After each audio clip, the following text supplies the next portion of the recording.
I guess I think I got this right. I think Tennessee's leading the country in total defense, 176 yards a game. Just when you look at them on film, what jumps out at you about what they're doing so well? Yeah, I mean, they play their gaps very well. This is probably the most talented D line we've gone up against so far this year, and it'll definitely be challenging. And that's something we're trying to replicate in practice and prepare for.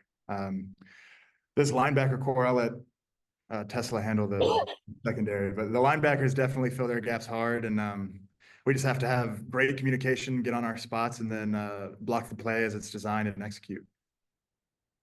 Yeah, I'd say to follow up what Braun said, kind of piggyback off what he said, that they're a very talented football team and they're a well-coached football team. Obviously, if you're going to have a top defense in the SEC and the entire NCAA, it's going to come down to talent and coaching. So we just got to make sure we're well prepared and executing the game plan. Mm-hmm. And then Josh, I know you and Addison are close, old chess playing buddies from way back. But he's playing his old Tennessee team. What are you seeing from him this week? How excited do you think he is? And how do you think he's played this year? I know he's had to play through the ankle injury and everything. Yeah, I mean, banged up, it's always hard, but he attacks every day and tries to get better, tries to rehab that ankle. Hopefully he's past it now. And just speaking from my experience, I know how excited I was to play my former team. And so I can only imagine what it's like for him. And I mean, having them here, it's going to be exciting for him in the first quarter, but then that goes away pretty quick. And I mean, although they're your buddies, you're still playing against them. And it's just another layer of the game. Okay, I might have a few more, but I'll turn it back to Oliver. Thank you. Ray, go ahead. Yeah, Josh, what did you take away from the Texas A&M game with y'all's guys' performance on the offensive line, and how correctable is some of the issues you had? Yeah, I mean, it's obviously disappointing watching the film and seeing how close we were to making some big plays. And at the end of the day, it comes down to communication and preparation. And we have to put Talon in better positions for him to make plays. I mean, he's an athlete, he's a playmaker, and if we need to start holding up our end of the bargain so that he can make those plays. And I mean, just going forward, we just need to communicate better, and that starts in practice, that starts in our preparation.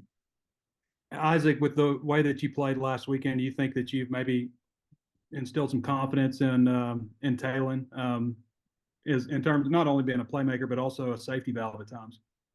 Yeah, I mean, I think I've always kind of been that guy for Talon. Obviously, it hasn't really showed up much until last game, so I don't think I would say much has changed. It's just, it just happened to be that way during the game, and obviously, I think it was a confidence booster for me and him. But moving forward, we're just gonna just try to figure out the game plan and go from there. Thanks, guys. Tom, go ahead. Hey guys, first night game for you here on campus, game number 6. But I'm wondering what you feel like the energy and atmosphere might look like come Saturday night, Isaac. Man, I think it's gonna be a lot of fun. Coach told us that this is the first stripe out we've done since I think it was 2019, maybe 20. Last time we played Texas, and we beat them by 20. So hopefully that's for here. It's hard for us to remember. Yeah. But hopefully that's the trend that we do stripe out and we win big. So should be a good atmosphere. Yeah, I'm excited. I've never been a part of a stripe out, and so as the home team, and so I'm excited to see what it's like. And I know the fans are going to have the place rocking. Tennessee runs this offense. It's like the fastest thing on turf or whatever. When you're watching that, and you're going to go on the field after they finish. Is there any mindset that your offense has that maybe we want to slow things down, or we have to match their speed? How do you approach that? I think when it comes to matching their speed, that's not something we're going to, at least to my knowledge, that's not where we're focused on. We're focused on running our offense and executing our plays. I mean, at the end of the day, the defense, we have full confidence in our defense and their game plan. And so as long as we execute our game plan, we should be put in a position to have success. Any thoughts there, Isaac, about going up against an offense that's as fast as they are? Yeah, I mean, I don't think it'll affect us too much, to be honest with you. I think we're just going to go out there and put into motion what we've been practicing all week. So, Josh, when you said when you watched the tape, you saw how close you were. Were there any examples of plays where a guy holds a block a second longer, or just something else happens that might have been big plays? I mean, I'm sure anybody who's watching the film, I mean, hindsight's 2020. You can see there's 10 or 15 plays in every game where if they go one way or the other, it changes the whole outcome.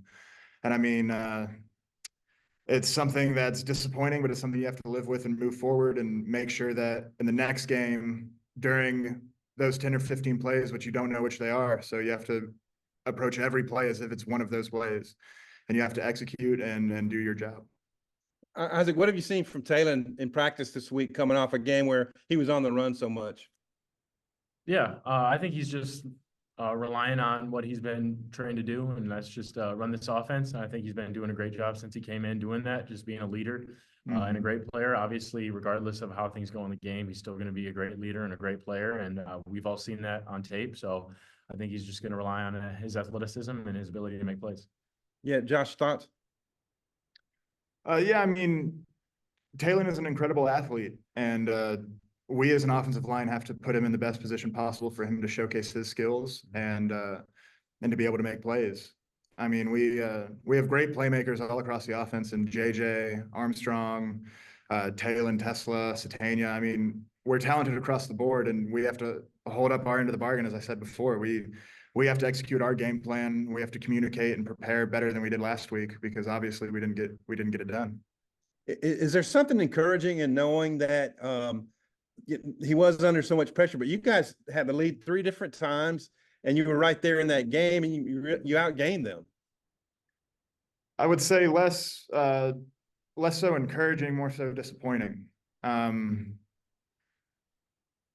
Like I said, hindsight's 2020. If we could go back and change a few plays, I mean, we would, but we don't get to. And so that's something we have to focus on this week, so that when we're in the situations to make those plays, we make them. Thanks, guys.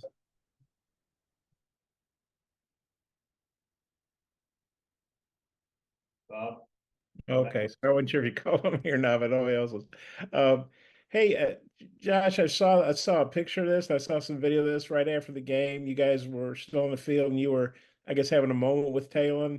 Would you mind sharing kind of what that was about, maybe what you were saying to him or how he was responding? Would you mind sharing that?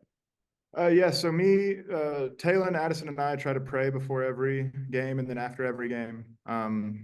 I wasn't able to find Addison at the time, so I just went up to Taylor, and me and him said a quick prayer, because no matter the outcome of the game, we want to give glory to God. I mean, that's our creator. That's who we give the glory to. And so I'm sure he's all right with me saying this, but whenever he makes a good play on the field, whenever I make a good play on the field, all the glory goes to God. He's our purpose. He's why we play the game. Do you find after a tough loss like that to be somewhat comforting, or just kind of how does that make y'all feel? Do you mean religiously? I guess just emotionally, however you want to respond to it. I mean, for me, I approach it as God has a plan for my life, and although I don't always agree with his plan, obviously it was his design for us to lose that game because it's what happened. And so I take not necessarily comfort, but I know that God has a plan for my life, and ultimately it is for good. And it's not for me to decide whether it's the right step or the wrong step. I mean, he's the designer of the universe. And if he says this is how it's supposed to be, that's how it's supposed to be. And Isaac, Sam was saying after, I think maybe he was saying this Monday. He may have said after the game, I can't remember, but he said he really loves you. He loves all the guys, but he really loves your attitude. You hadn't caught any. I'm sure he loves Josh too. He said, I don't think he'd caught any passes the week before, and it had broken a long streak. I think he'd had catches in, I don't know, 25, 26 games, whatever it was.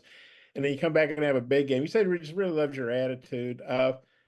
I guess what's the key to that? I mean, you're catching passes, and then you don't catch any, and then you have a big game. Kind of what's the key to not getting frustrated or staying upbeat or whatever the case might be? Yeah, I'd say at the end of the day, regardless of statistics or how I play in a game, I know my ability and I believe in myself.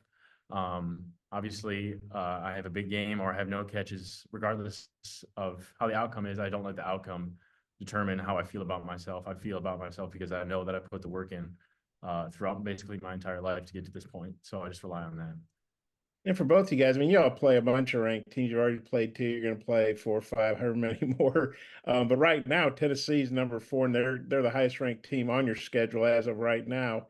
How much does that add to it? And you got the big ABC crew, Kirk Herbstreit and Chris Fowler are in doing it. And I know all the games are on TV now, but does that add a little extra excitement? You're playing a number 4 team, and you got ABC. It's the marquee game of the weekend. Yeah, I'd say, I mean, the bells and whistles or whatever. We're here to play football. Like Coach Pitt was talking about in meetings today, like just because they're ranked number 4 and they wear the orange, they got the T on the side of the helmet, that doesn't mean they're gonna, have any sort of advantage over us. So we're just ready to roll that ball out there and start playing. Mhm. I agree. Ditto. Yeah, Ditto.